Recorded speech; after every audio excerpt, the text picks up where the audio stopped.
Good evening, everyone, and welcome to the Brian Crombie Radio Hour on Saga 960. It's a real pleasure of mine tonight to meet and to introduce you all to Tiger Jeet Singh Jr., who is a pro wrestler. He's CEO of a charity. He's a honorary policeman, and I'm told a really nice guy. And so I'm looking forward to getting to know him a little bit and sharing that introduction to all of you.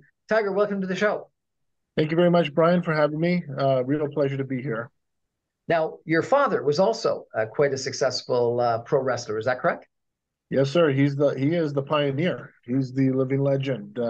Late '60s, he started here in Maple Leaf Gardens. A lot of probably your listeners remember back in the day, Maple Leaf Wrestling and Toronto Maple Leafs. They were the only two drawing cards here in the market, and you were a fan of one or both of them. And him, along with so many other famous wrestlers, became household names on watching Maple Leaf Wrestling Saturday mornings on Channel 11. So yeah, he has a large following here in the GTA. Tell me a little bit about his success and how you then got into wrestling. Well, that's a great question. Very humble beginnings. He came to Canada in 1970 to stay permanently with $5 in his pocket. And prior to that, he was, just a student. Came on a student visa with his parents and his brothers and sisters. They had settled originally in Vancouver. Then he came to Toronto. His brother had a common friend that introduced him to Mr. Frank Tunney. Mr. Frank Tunney took a very liking to him. Just his, heart on the sleeve, genuineness, just honesty about him. And he paired him up with the late great Fred Atkins. And he had him up in Crystal Beach for several months training up there in Welland. And very humble beginnings. He started in Welland. They rented him a garage.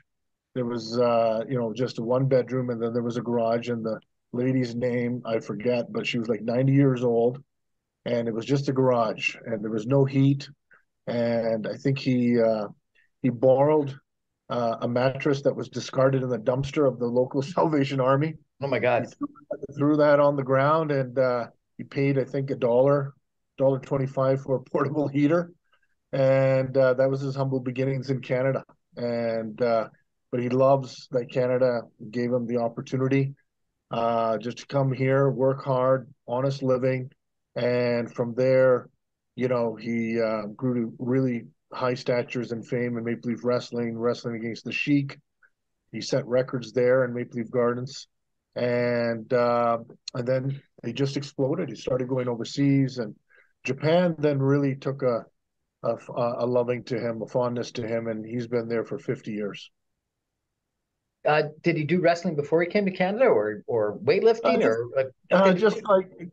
just like any of us, you just kind of dabble in all kinds of sports. He was an athlete. He got into powerlifting when he was in Vancouver, and it was there that he saw some wrestling on some local channel, and he saw these guys going about it and arm wrestling, and he was big. He was a big stature guy, 300 some odd pounds.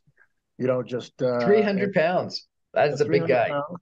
How tall? And yeah, just with nutrition, just a lot of whole milk, a lot of almonds and butter, and a lot of potatoes, and so he grew up very, very big, and then he went and he goes, I can beat these guys.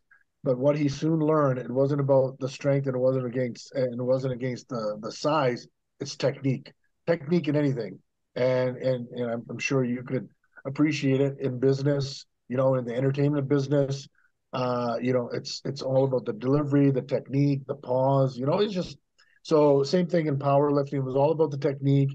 So he soon learned that, and then in wrestling, it was about the technique, and then the uniqueness, being different, right? Because there's only so many ways you can slam a guy, so many ways that you can take a bump, so many ways that you can drop kick a guy. So you have to have your own uniqueness, let's call it the it factor that kind of separates you from the pack.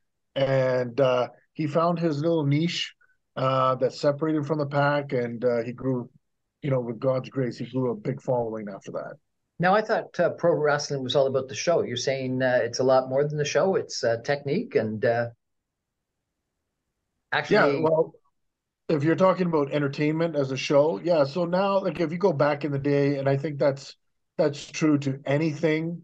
I think it's an honest and fair statement, even to hockey, basketball, even entertainment, even the movies, even to radio. It's become more gimmickry. You need to something because there's just so much competition. So it's a lot more than what it was back in the day. Back in the day, there wasn't as much flash, there wasn't as much glam. It really was two gladiators with wrestling trunks, and no nonsense, getting in there and busting each other up for a few bucks and getting the jeers or getting the cheers. And but slowly, as everything else evolved, people would want to stand out a little bit more. Like Ric Flair, he brought the robe, big blonde hair. My dad had the turban, the saber in Japan, Hulk Hogan with the big muscles, Venice Beach. So then it started evolving, right? It started, the wrestlers started defining themselves more as individuals. So then it became more of the entertainment, more of, the show, so to speak. Unbelievable. And how'd you get into wrestling? Just followed your dad? No, that was a great question. I had no inclination, no desire whatsoever to get in the business. I was an aspiring basketball player. I'm born and raised here in the GTA. So all my schooling, everything was here with my two younger brothers. My parents always had farms and bought land, so we were all, within the emerging GTA, let's say. So it was just my three brothers, and we would just try to live healthy and happy.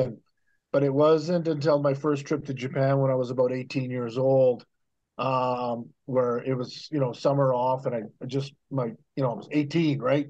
So they thought it's a great idea. Just go with your dad for a month in Japan, see what it's all about. And that's where I really found out that dad wasn't just dad. There was it was a masquerade over there. He was Tiger Jeet Singh, the living legend, the king of kings, where the country of the rising sun, where they really worshipped him as like a living deity. And yeah, I watched him wrestle in Yokohama Stadium, 60,000 people, 60,000 Japanese people chanting, sing, sing, sing when his entrance was made, and I had goosebumps, and I just realized right then and there. I said, this it would be really sad if this man's legacy was not continued. So I put aside all of my aspirations and all of that kind of stuff, and I said, you know what, I got to learn how to do this thing because there's a bigger thing, at stake here if I don't try to do whatever I can for future generations to remember, this humble man of humble beginnings, visible minority when he was the first visible minority South Asian that was on mainstream television in the late 60s. Can you believe that? So these stories, it just hit me when I was 18. And at that age you seem to be coming into your own or you're not, and I kind of found my calling that's something I wanted to try to do. And then how long did you wrestle? Well, I had a really good career, but short career. I started going to Japan, started doing very well, and then WWF, and they came knocking. Vince McMahon, he visited our home in Milton. He presented me with a lifetime contract to wrestle because the emerging television community of India and Middle East and South Pacific, Pacific Circle, they were really, really big viewerships, a draw for the wrestling. So yeah, I got to meet Vince, Ted Turner. They flew in. WCW was a really big thing in the late '90s, and they were trying to get the Asian version of like a movie star, a wrestler, and all of that into one. So then I signed with WWE, and things were going really, really well. So became friends, really good friends with The Rock, Undertaker, and all of that, and soon learned more of the entertainment side of it, where Japanese wrestling is more athleticism. Here it was more entertainment. So I learned all about that, crafted it, started getting good ratings. And then I was supposed to make a cameo. They started, WWE started getting into Hollywood. So I was supposed to start making some cameo in some films. And then I got hit with back to back to back, 3 concussions in 9 months. Oh my And God. yeah, and basically prematurely cut my career short. Spent 5 years on my back, literally trying to recover through mental health, depression. I lost 80 pounds of muscle mass, which, as you can appreciate, being in this kind of business, that was my identity, or so I thought. And so I became recluse, very introverted. I couldn't take, I had heightened sensitivity to light and sound. So, yeah, I started veering into another path, and that was literally to try to save my life. Quite the story. I look forward to hearing more about it. Sounds like you've got an incredible amount of resilience and your and tenacity that you were able to overcome that those concussions and that depression. We're going to hear more about both Tiger Jeet Singh Jr.'s career as well as his father's career in just 2 minutes. Stay with us, everybody.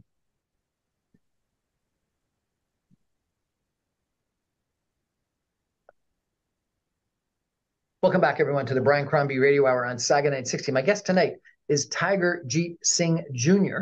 He's a former pro wrestler, and his father was also a very famous pro wrestler. We're going to talk a little bit about that. We're going to talk about his charity. We're going to talk a little bit about him getting through three concussions in a couple of months and depression that followed that, and weight loss and losing his identity, and how he came through all that. But maybe, Tiger, just for a couple of minutes, we could talk a little bit more about your father. He was born in 1944, so just as the war was ending. Semi-retired professional wrestler known by his ring name Tiger Jeet Singh, and he was known for very elaborate ring entrances, wasn't he? Where he would come in and often perform. I'm understanding it's described as a heel coming into the ring. He wrestled in Japan for 22 years and was the first professional wrestler in Japan to defeat a sumo wrestler, a very famous sumo wrestler. He held Frontier Martial Arts Wrestling World's Martial Arts Heavyweight Championship and headlined their big event. He began wrestling in the 1960s. He wrestled throughout Canada and the United States. He went to as you said, Japan, and I'm told that it started when he got into a brawl in a shopping center, and that was his first big start. Tell me a little bit more about your father and his pro wrestling career, if you could. Well, I think you said it all. It just depends on where on the timeline specifically. But yeah, so Maple Leaf Gardens, humble beginnings. I think I touched upon that in Welland, Ontario. That's where he was trained. Then from there, they signed him to, I think it was like a 5-year contract where he was paid, I think, $100 a week. $100 a week. $100 a week, and so he would go and run, and wrestle anywhere, if it's on Owen Sound or Peterborough or Paris, Ontario, where it wasn't really emerging back then as it is now. So you can just imagine this South Asian wrestler, where the majority of the density of South Asians were in, either in downtown Toronto, Little India, and even Brampton wasn't emerging. It was mainly Malton. So wherever else he was, he looked like an alien, if you can imagine. But, humble beginnings. And he persevered and started building up on the card, against the Whipper-Billy Watsons, the Haystack Calhouns, Lord Alpha Laytons, all these guys, the Sheik. All those names I remember from my childhood. Haystack Calhoun. Yeah. There's so many people that come up to me all the time. They go, Tiger, I know you probably weren't even around, and I've heard the amazing stories, and it's, it's from the older generation, but they say it with such affinity, and they have so much passion and love, when they're talking about it. And so it's ingrained. I've heard it a million times, so it feels like I've actually experienced it myself. But yeah, such amazing legends. And Sweet Daddy Siki, who was also a trainer of mine, he was back in the day. And so anyways, he started emerging, started coming really well. And then he wasn't making any money. He wasn't making any money. He had no money to pay rent. He went back to India to be on the farm. His father was a major in the Indian Army. So, very, prominent positions, but they didn't pay that much. If you were in India, you had servants, you had quarters, you had all that kind of respect. But, if you translate the dollars, you're not making that much. But on the farm, living on the farm, and because he goes, it's a lot better there than starving here in Canada. So I think it was, he also went back, he got married with my mom in 1970. And then Frank Tunney called him, the promoter here in Maple Leaf Wrestling. He goes, listen, there wasn't any money back then, but the market's turning. You should come back. You should come back. You got another year on your contract. And so, anyways, he convinced my dad to come back. And they had no money. Swear to God, no money. $5 and no money to pay rent. So they were basically, in the basement of his older brother's house. And so he's wrestling Maple Leaf Gardens. He had $90 in his bank account. And it's a very emotional story. And I was born at there's a hospital right on Church Street, almost like a stone's throw away from Maple Leaf Gardens. So now we're in 1971, and so my mom was expecting me. She's delivering me in the hospital. When were you born? I was March 9th, 1971, and so my mom just delivered me in the hospital. He's wrestling, and I still remember it. He had holes in his shoes.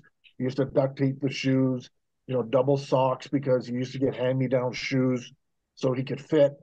And he didn't have enough money for the hospital bill. He didn't know about OHIP. He didn't know about insurance. Just a simple guy.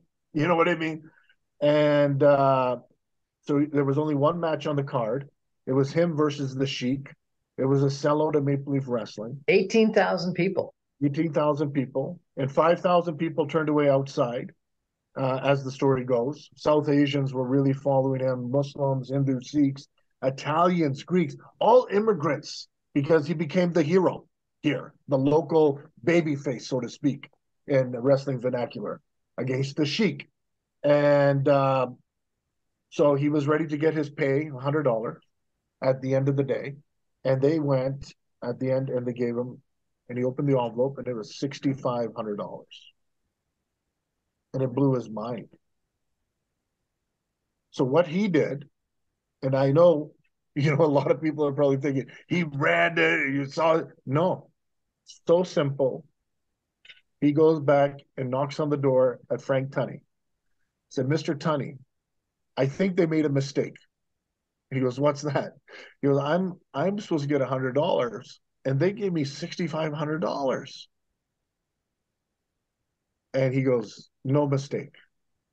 Your contract is finished. You can now be paid what you're worth. Your main event, you're wrestling against the Sheik, that's all yours. My dad just started shaking. Like, you know better probably than I do that the average income back then was like maybe $5,000-$6,000 a year. They gave him $6,500. It's a good take. And he had no money. This is $90.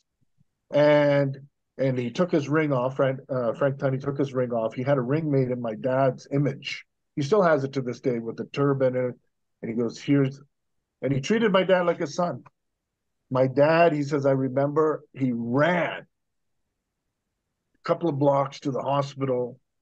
He said, God is great. He tells my mom, God is great. We have nothing to worry about. And so he paid the bill. He went and bought a secondhand Cadillac. He said, I want to bring my son home in a Cadillac. So he went and bought a used Cadillac. And that's the beginning. And from there, with the grace of God, he started getting some overseas contracts, Australia, Singapore, Hong Kong, Trinidad, started traveling. And in Hong Kong, there was a scout from Japan, New Japan Pro Wrestling, and they saw my dad. And they said, we'd like to have you come to Japan. He said, sure. So they came to Japan. They said, here's a few dollars, we're going to make a meeting happen with New Japan. And they sent him with some managers. And so he went shopping.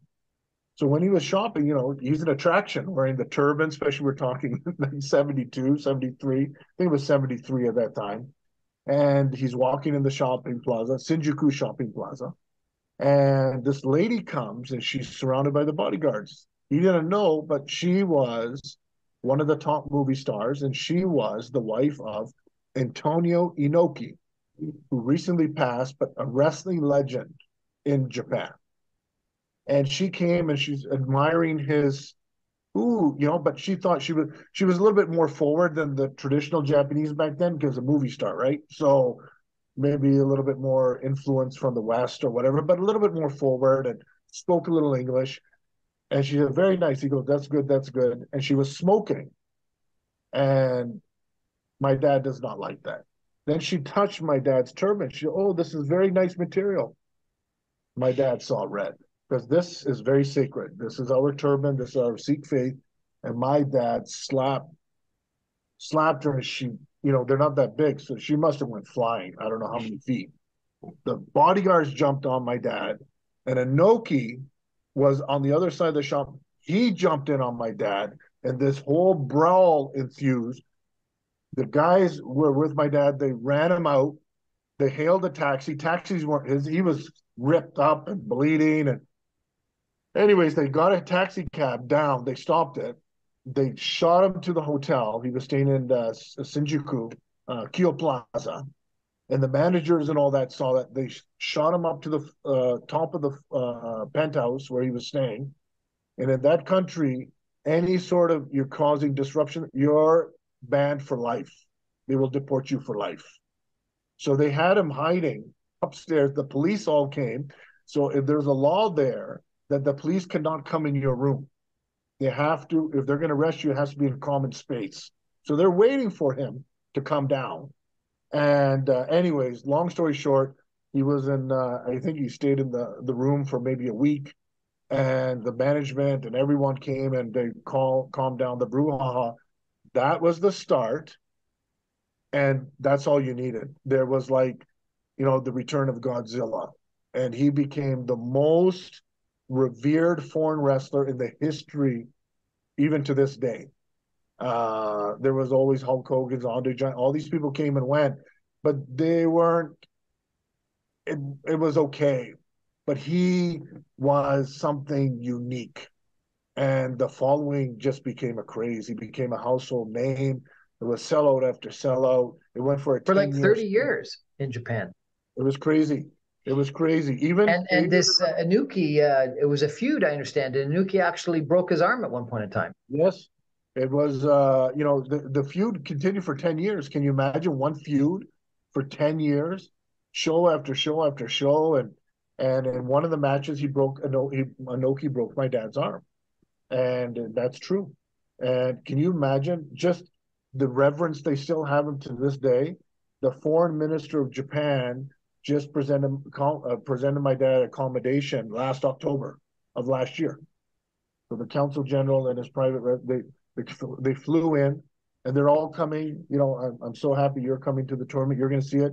There's a delegation from Japan flying in to come and pay their respects because there's only 2 opportunities that people can see dad in a public forum, and that's at a charity golf tournament, or at our Miracle on Main Street Toy Drive charity event in December.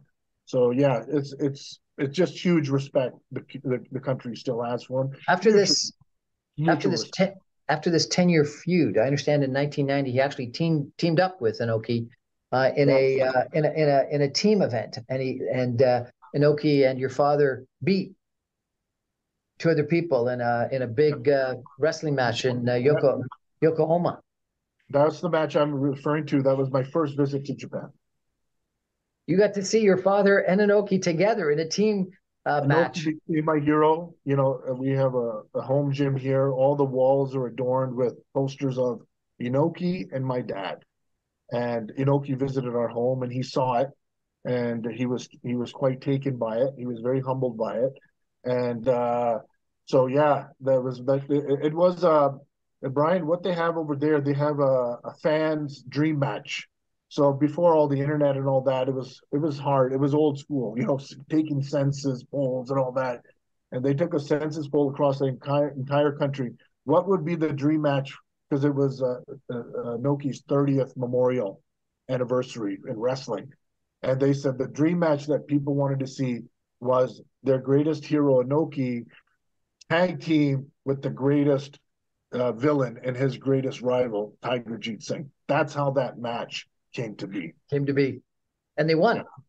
Yeah, they won. They beat Animal Hamaguchi, and they beat Big Van Vader. God bless his soul. He passed away recently.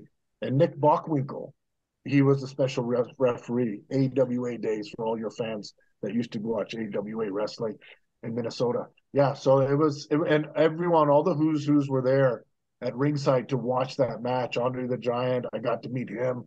Stan Hansen, Billy Robertson from England, like all the who's who, the cream. They came to see that match. There's a documentary about your father named Tiger. Yes, yes. Is it still available? Can one watch it?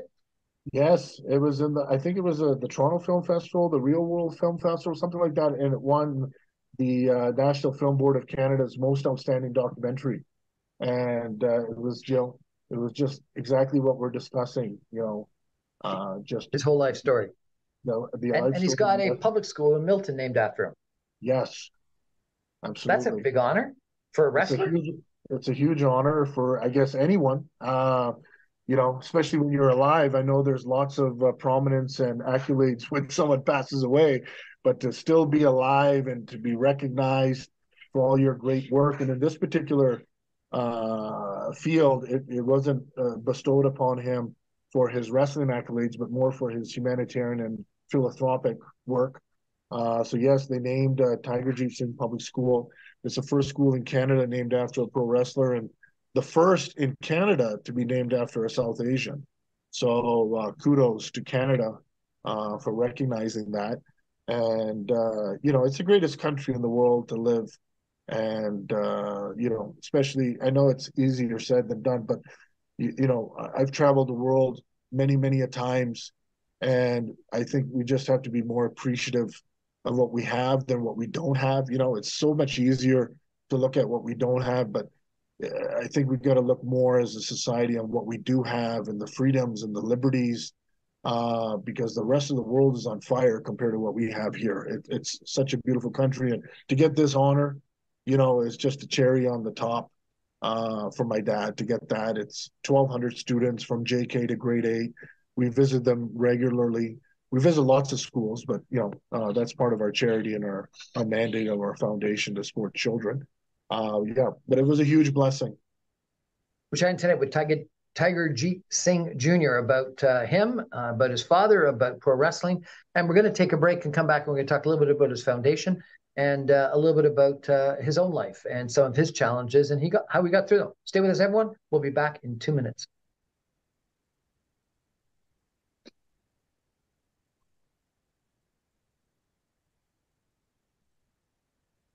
Welcome back, everyone, to the Brian Crombie Radio Hour on Saga Night 60. My guest tonight is Tiger Jeet Singh Jr.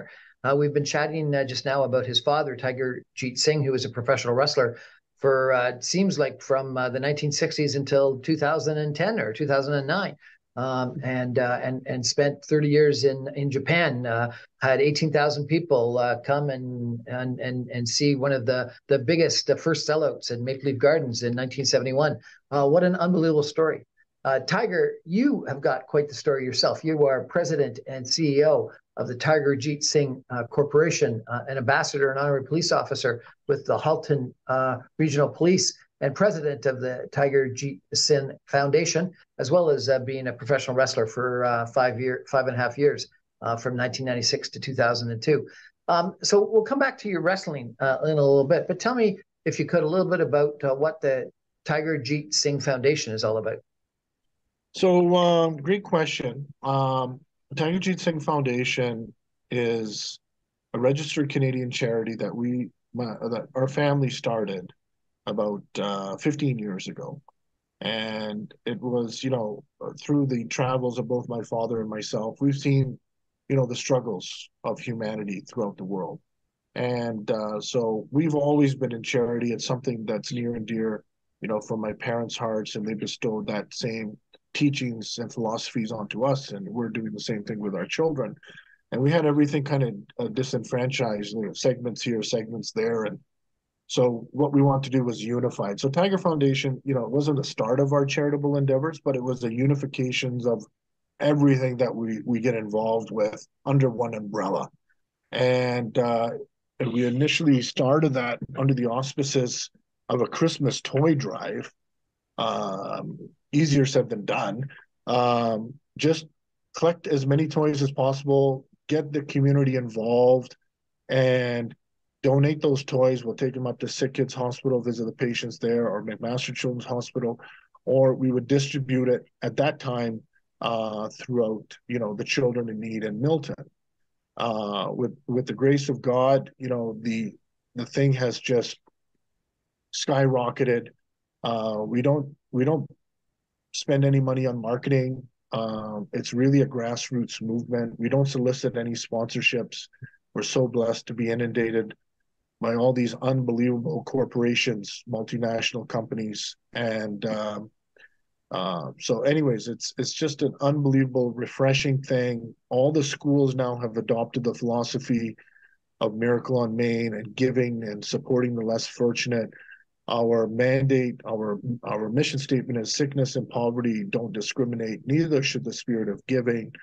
And we really, really promote Merry Christmas. It seems like we've become in a day and an age that, even if we look at someone the wrong way, we're so offended. The sensitivity is just at an unbelievable high level and is run amok and is making us second and third guess ourselves if we're doing something right or we're doing something wrong. And I just wanted to kind of rewind it a little bit to how I was being brought up, how my mom, when she came to this country, didn't turn her back on South Asian culture, but wanted to also embrace everything that Canada had to provide, Thanksgiving, Happy Halloween, Merry Christmas, Canada Day. And you gotta take it all, you gotta take it all in. And I believe, my mom is the genesis of Miracle on Main Street and the Tiger Jeet Singh Foundation, where she said, you don't lose yourself by incorporating others' values. The differences make us stronger and should make us united and not divide us. And that's my mom's philosophy. So when I go out, I promote Merry Christmas because, it's about respecting those that celebrate it religiously, as well as those that celebrate it socially as a festive time of the year, like myself. And I do promote this message when I visit the children or the elderly. And I say, listen, we need leadership out there instead of coming with band-aid approaches, coming and opening up a forum to have open dialogue and conversation and not muting those that may have a difference of an opinion with us, but also encouraging them. God, like you can't make everybody happy in this world. That's foregone. You cannot make everyone happy. But what you can do is respect everybody. So when they come and they say, Tiger, why don't you say happy holidays? And I said, because I don't want to alienate my Christian friends that celebrate it religiously. Why should you're trying to, have this inclusivity and go under the banner of happy holidays. But now you're just alienating my Christian friends, but you're also alienating those part of the community members like myself that have been celebrating Christmas socially as a festive time of year. Santa Claus, Rudolph the Red-Nosed Reindeer, all of these caricatures and cartoons have nothing to do with religion. So like, how far are we going to go to try to appease by, are we going to change all the cartoons that we've, so wonderfully grown up with, that have endeared ourselves to? And so, no, the answer is no. So I promote this message of inclusivity, and it's been receiving such unbelievable response that we're welcome now all throughout Halton, all throughout Peel, Halton Regional Police. They used to have a Toys for Tots. They've now amalgamated it under our foundation's umbrella, Miracle of Maine. This year, you're going to see Peel Regional Police. They're going to put Toys for Tots aside. They're going to amalgamate it under Miracle of Maine. Is going to be promoted all throughout Peel this year. We're going to be in all the schools, and the message is very simple: respect, respect, respect. And I think that message is resonating. It's a very simple message. If you and I were in school, Brian, in grade school back in the day, and I told you one day I'm going to be on television and I'm going to get the highest ratings, you would think, oh, I'm going to be a hockey player, a basketball player, or a wrestler if you knew my dad. And if I were to say no, I'm actually going to be doing it, but I'm wearing my red turban. I'm going to wear a red Santa coat, and I'm going to say Merry Christmas. And it's going to be the highest rating. You and I would look at myself and think I have four heads. It was ridiculous, right? But that's where we are today. Like on breakfast television, CP24, it is the highest rated segment on their whole year. People turn into that simple message about respecting everybody and communicating the effectiveness of Merry Christmas. And I'm invited now into synagogues. I'm invited into churches, mandars, mosques, gurdwaras, and everyone wants to hear this message. I was just at this church in Milton, a Presbyterian church, a Knox Church in Presbyterian. It's like built in 1800 something. And they go, Tiger, you got to preach your message. I said, I'm not preaching nothing. I'm just sharing what we already know. It's just like we haven't had a platform to really come out and say it. So that's where everyone from Magna, Scotiabank, I'm so proud of you guys, wanting to support it because it's a message that resonates with all of us. Okay, so right? Tiger, in your whole website, the one word that is bolded is inclusion, inclusivity. Tell Yes, sir. me, lots of people talk about diversity, um, multicultural, respect, but inclusion is different than that. What does inclusivity mean to you? That everyone is welcome. Everyone should be treated with respect.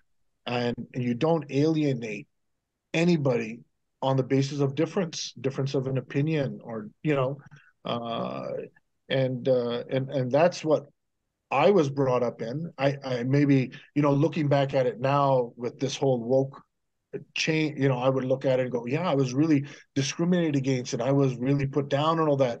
But that's not the way I was raised. I was raised that, hey, if I'm having a little bit tougher time, have a thicker skin, train that much harder, work that much harder, persevere. And like you mentioned about my mental health, I've suffered for 5 years post-concussion syndrome symptoms. A lot of suicidal thoughts, a lot of all these kinds of things went through my mind. But there was one thing that I had my family, I had my support of my community, and I was back. And now I'm in I'm invited to hospitals. I'm not very highly educated. I don't have any masters or anything in this psychology or sociology, but I'm invited to visit teenagers that are on suicide watch at McMaster Children's Hospital. And by the time I leave, they're all laughing and we're crying and we're hugging and they're embracing the stuffed toys that I bring them. And I come out and the neurologists and all these people are coming and talking to me. They go, how? And I said, see, you learned it through theory. I've learned it through practical Okay, but experience. Tiger, your father had an incredible career as a pro wrestler. You Yes, started sir. you started wrestling, and you found your calling and your meaning in life. Yes. You ended up having three concussions in, I think you told me, 9 months. You lost Yes. what was it, 50 or 80 pounds 80 of pounds. muscle mass, and you went into a couple of years of depression Five, because you five lost years. you lost your identity. 5 years. How? How did you get out of it? What was the answer? What, like, did you find God? Did you go on an Eat Pray Love tour around Bali? Did you find some guy that made you walk on coals that showed you a different future? Like, what was it that got you out of this 5 years of depression and forgetting, losing who you were? That life is so much more than what I had defined it prior. And life was actually about giving and supporting others more than trying to accumulate for yourself. And it's not about, weighing yourself down with, like we have goals, we have all these things that we wanted to desire and aspire to accumulate.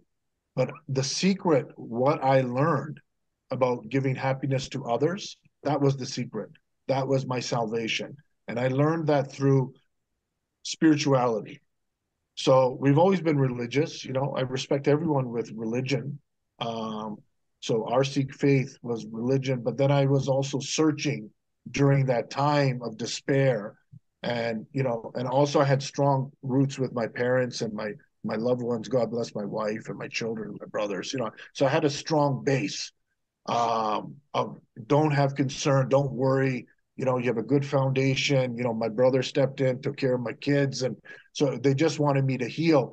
But I went on a spiritual journey at that time. And then it was beyond religion. It was like, finding about yourself, that you're a pure soul, and understanding that we're all the same. We're all on different voyages, but we're all pure souls here. And unshackling myself from labels and identifying that, okay, this is my name, this is my bank account, this is how I am going to be in the rung of life.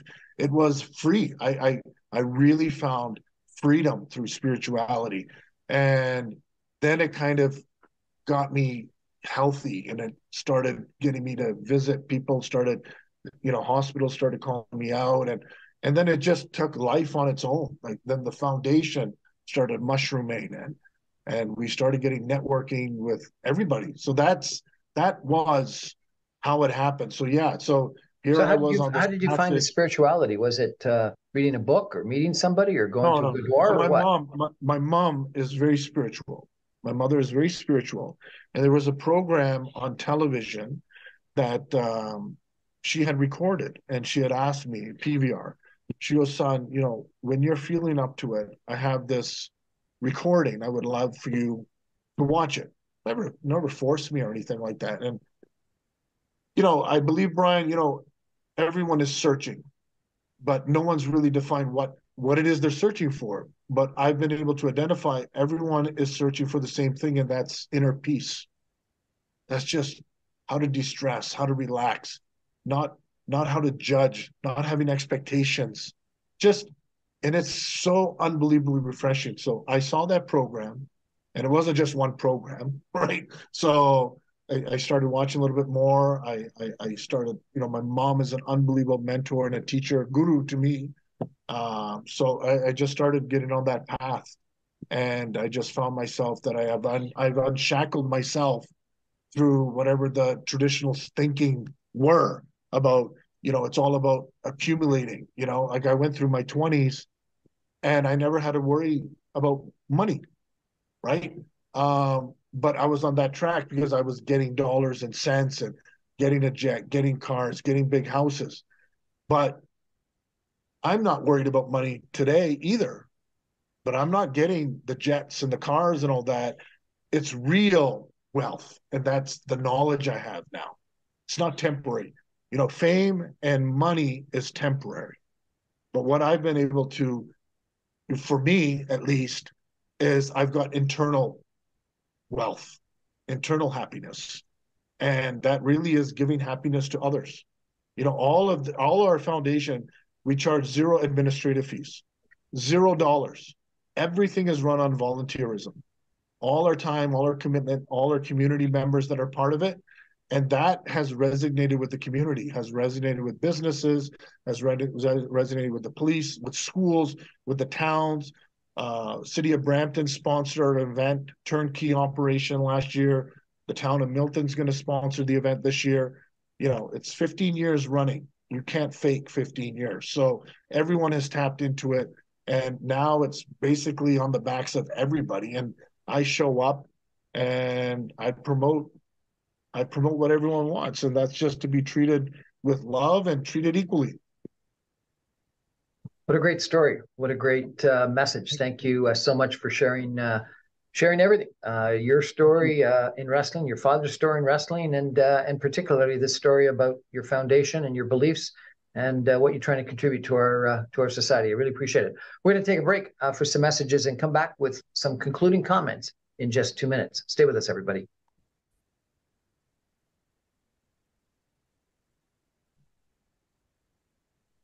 Welcome back, everyone, to the Brian Crombie Radio Hour on Saga 960. My guest tonight is Tiger Jeet Singh Jr., We've chatted about his father, a pro wrestling phenomena for 50 years, from the 1960s to 2010, who had 18,000 people in a sellout crowd in 1971, getting $6,500 for the first time he made a lot of money after making only $100 a wrestle or a fight or a round. What do you call it? It's what's the word for wrestling match?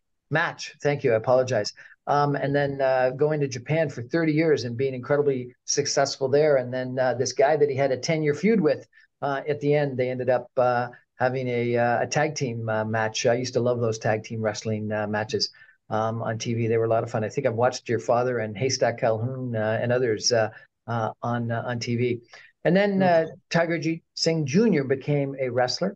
And then he went through a tough time as he went through some concussions and some mental health issues, but came out the other side with an incredible positive attitude about diversity, about inclusion, about respect, about giving back, and that what you get is not important. It's what you give that's important. And so I think there's a lot of messages. Tiger, you've got a big golf tournament coming up. Tell us a little bit about it. I understand you're sold out, so I can't come and golf, but maybe I can come for dinner.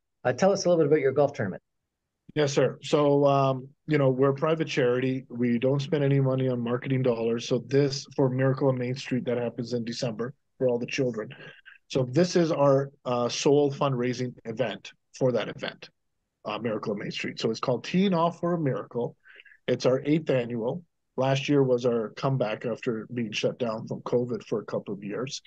And yes, through the grace of God, without solicitation, it sells out. And this year it sold out in record time. So we sent out some VIP invites in late March, and it sold out in 2 days. So yeah, it's a full course. It's going to be 144 players. And then all the sponsorships were taken up a matter of a few days after that. And so then, we got an onslaught of so much demand of saying people wanted to come. So then we opened up some dinner reservations, and then they sold out in a week after that. So we are at capacity. We're loaded up to the gills, and so now, through wonderful people like yourself, providing us a platform, a forum to reach out to even a greater audience. So yeah, so basically the request is if there's anyone out there that wants to show support, loves what we're doing and the message of inclusivity, and you can go online at tigerjeetsingfoundation.com or tjsf.ca. There's some online portals there where online donations can be made. You can try to register, but sadly, you're going to be declined because they had to take it down, and they're going to say, no longer taking online donations. But yeah, we welcome all the support. Like we said, it's for the greater community. It's for all religions, all ethnicities. It's for all children that are in need, and for women. We support women's shelter tremendously. Those that are in abusive relationships. And so, yeah, we do some counseling for them, and we go out and visit, and they're huge wrestling fans, Brian. And it's unbelievable how a little distraction. That's what I look at myself when I go to the hospitals or I go and visit these women. It's distracting them from what's happening to them for even like if I'm with them 5 or 10 minutes, And I remember I went to one women's shelter, and a couple of women came out, and men aren't allowed. But I think I'm past that, with the big Santa coat. I'm a puppy dog, so they allow me. I'm not a threat. And when they found out I'm there, the women start coming out there, giving me a hug and everything. And my wife is always there. I was wrestling Owen Hart, the big Hart fans, or The Rock, and all of this. And the organizers come to me, they go, "Can we make this a regular thing? You bring the most happiness, Tiger, to this shelter." And I said, I love it. I would love to do it. So yeah. So thank you once again for your support and for your listener support. Tiger Jeet Singh, thank you very much for coming out and remind us what that website is, please. Yes, tigerjeetsingfoundation.com or tjsf.ca. All the support is greatly appreciated. Thank you. Well, I appreciate your telling us a little bit about your father, telling us a little bit about you, and telling us a little bit about your attitude, a very positive attitude about giving is so much more important than getting, and about inclusion. Really appreciate it. That's our show for tonight, everybody. Thanks for joining us. Tiger Jeet Singh Jr., my hat's off to you. I wish I had I'll a give you tournament one to at the take golf off for you tournament. as well. I'll give you Thank you so much. I'll give you. That's our show for tonight, everybody. Thanks for joining us. Good night.